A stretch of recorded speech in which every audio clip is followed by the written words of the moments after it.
Joining me on the line, she's actually going to be at Hoyt Sherman later on tonight, friends. It is Whitney Cummings. Whitney, how you been? Last time we talked was July, I believe. It's been a minute, but I am here. I'm in Ohio. You're doing I'm this not again. in Ohio. I'm in Iowa. Do we just start over? No. Over? Yeah, okay. No. The reason I just did that is because someone just told me that Scott Weiland did that once. Weiland? Weiland. I can't pronounce anything. Scott Weiland, did he once on stage call Iowa, Ohio? I imagine so. Someone just told me that, and I wrote it down. I have a thing of notes, and it says Ohio ? Scott Weiland. Oh my! And I was just looking at it because I wanted to ask you some questions, and of course I just said it. Am I canceled? No. I feel like it's kind of like me bringing up James T. Kirk before this, where you're like, oh, okay, yeah. You know what? I'm used to hearing Captain Kirk. You said James Kirk, and I was like, that sounds like a fancy author, and it just made me feel dumb, and I started Googling it while you were talking. I'm multitasking. That's the real issue here. That's fine. James Tiberius Kirk from Riverside. Anyway. Is he from Riverside, Iowa, near where I was last night? No, this is where it's going to get really nerdy. In one timeline, yes. In another timeline, he or in an alternate reality, he grew up in Riverside. Anyways, we should probably move on to like funny stuff. I mean, look, I am not worried about getting canceled on the internet for saying offensive. I'm only worried about getting canceled by cities because cities will never forgive you. One time I was in Boston and I was doing some joke about how guys, like when they watch football, they have to wear the jersey, like they have to be in costume or something, which is like, I don't watch Grey's Anatomy and Scrubs. Like, why do you need to wear a jersey? And I said the Boston Patriots. Oof. It was bad. You would have thought I said what Michael Richards said in that YouTube video. And it was a disaster. And it took me like 20 minutes to get them back. The only difference is New England Patriots versus Boston Patriots. I'm in a different city every day. I can't possibly get everything right. But can I ask you a really nerdy question about that real quick? Sure. Because this stuff fascinating. When you guys start looking at the tour and all that, because you're on, I don't have the notes in front of me because you called early. The tour that you're on right now, when you guys go to plan this, like, do you have a say in where you're going, or do they just say, hey, you're going to be in Des Moines on, October 15th, and then you're going here? Do you have any say in how you want it to go? Or that's a really actually interesting question. Slightly nerdy, but not as nerdy as you think, because it's actually cool because, what happens is normally it's like, I want to go here, then I want to go here. And, I'm going to shoot a special in Des Moines. So let's not do Des Moines this year because you don't want to exhaust the market. And let's do New York in the summer because in the winter it's, too cold. You can kind of do that. But because after the pandemic, it was 2 years of nobody being able to tour. So when we got back in the mix, so many people wanted to go on tour that you kind of had to take what you could get, because now we're also competing with like YouTube stars and TikTok stars. And you're like, I want to go to Des Moines on October 15th. And they're like, sorry, Hootie Puff is playing video games there. And you're like, what?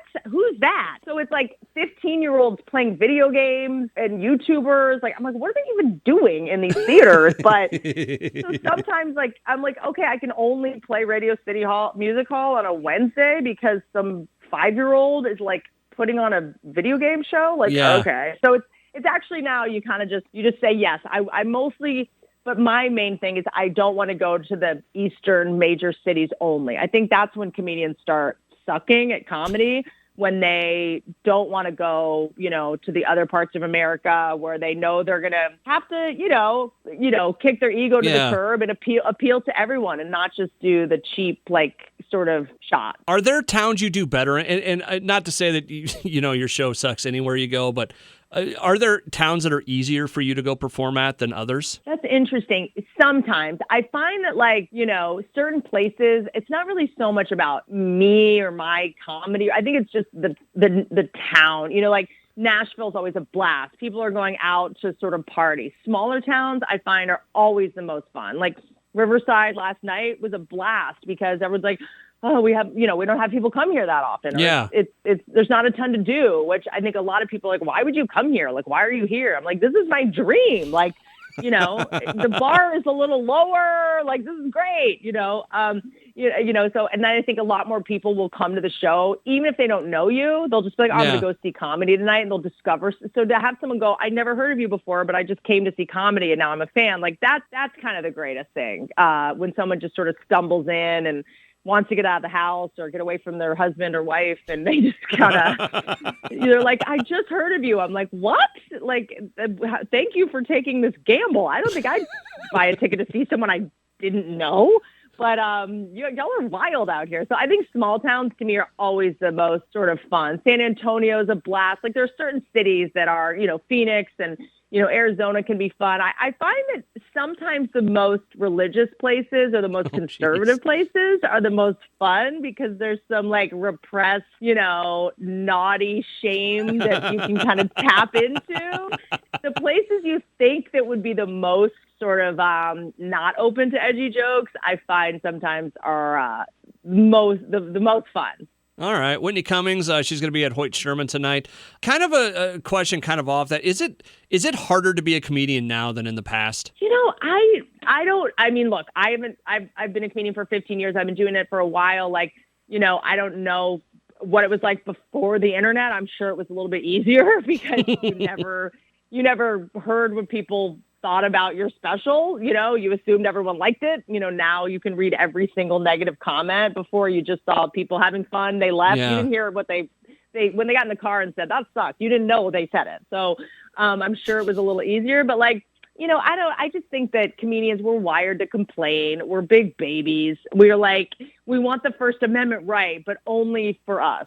I want the right to say what I want to say, but you're not allowed to have the right to not like it. It's like, I want the First Amendment, but no one else can have free speech but me. So I think that you just have to kind of accept now that, like, not everyone's going to like you, or you're going to see some negative feedback every now and then, or like, it's not our job to be liked by everyone. Comedians, it's our job to push the envelope and go to the edge and say things that no one else has the audacity to say. And you're going to get some, not everyone's going to like it all the time. And so I think the illusion that we're all universally beloved, like, those days are just kind of over. But you got to just focus on the fans, and and comedy's not meant to be read in a 140 character at 2:00 in the afternoon. Like, it's meant to be said by the delivered. Like, it's a performance. Half the text I get, I read it wrong.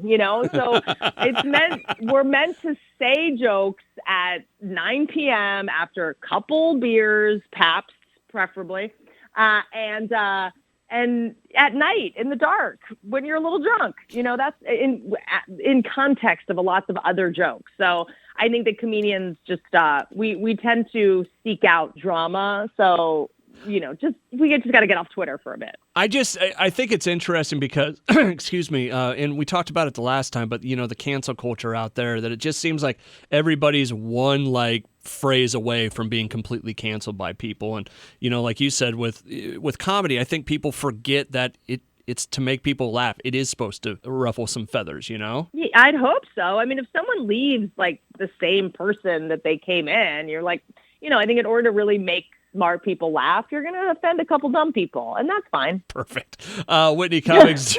If dumb people don't get it, that's good news. If dumb people liked it, you probably should think of more clever stuff. So I think you'll find your people.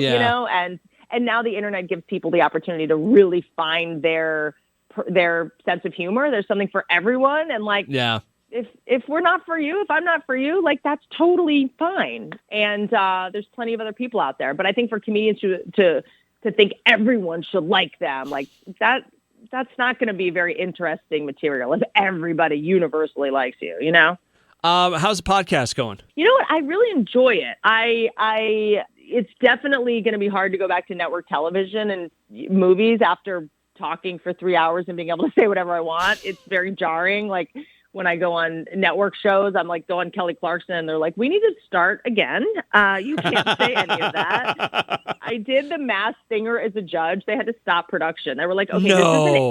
they were like, this isn't a family show. I was like, sorry, I am just rusty. Because when you're just talking to your comedian friends for 3 hours a week with no censorship. Like you get a little sloppy. So I enjoy doing it. I don't know how you do this every morning. It's a lot. I don't think I could do it that much, but I think I'm enjoying it. It's a nice way to like connect to fans and have them really know who you are instead of the person that a network TV show forces you to be. Are you going back to TV a little bit more? You know what? I might. I think now is not the time. It seems like right now it's kind of like people either want to listen to something for 3 hours or 20 seconds.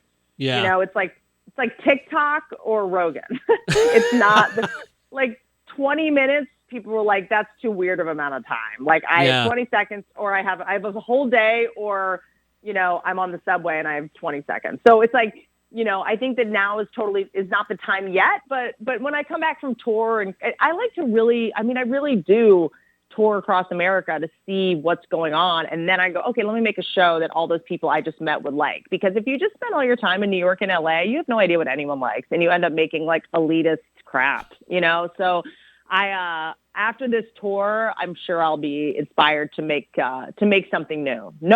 No pressure, Iowa, but you need to inspire me to make my next show. But people are still watching Two Broke Girls. It seems like a lot of people kind of discovered it over the pandemic, which is cool. We talked about that last time. My wife and I were big fans. I'd like to see it come back, or I'd like to see a different iteration of it, like the same universe, but maybe something. I don't know what. I liked what you said last time, where there was no politics and that sort of thing.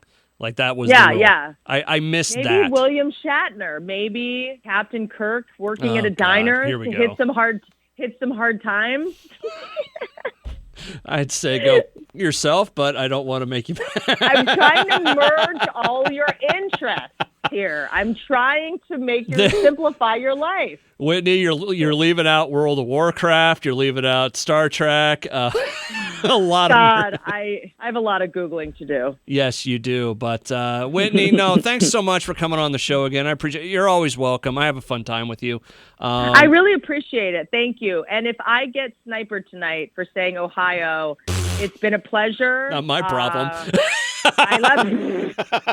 You'll know. You'll speak at my funeral. Please do the eulogy. I can't wait to get canceled. Here's my eulogy at your. Whitney would not leave me alone. She called me all the time. My wife got really uncomfortable with her. It was weird towards the end, but we all really adored her. I was like, "Can you talk now? I know we're not supposed to talk for an hour, but what are you doing now?" I'm like, well, I got to put my pants back on, but you know. Okay, I remember what you said about radio people trying to out-funny you, and that's the first one I did today. So no, I'm trying to be a good boy. Please come to Hoyt Sherman Place tonight. Do some time. I'm sure they'd love to see you. No, they wouldn't. You'll be surprised. No, I'm guessing they wouldn't want to hear the fat guy with the beard on stage before Whitney Cummings. So, Whitney, thank you. You're so awesome. Seriously, anytime you want to come on, let me know, and we'll do it. I appreciate it, Whitney. You're good people. You're a rock star, dude. Thank you so much. I'll see you soon.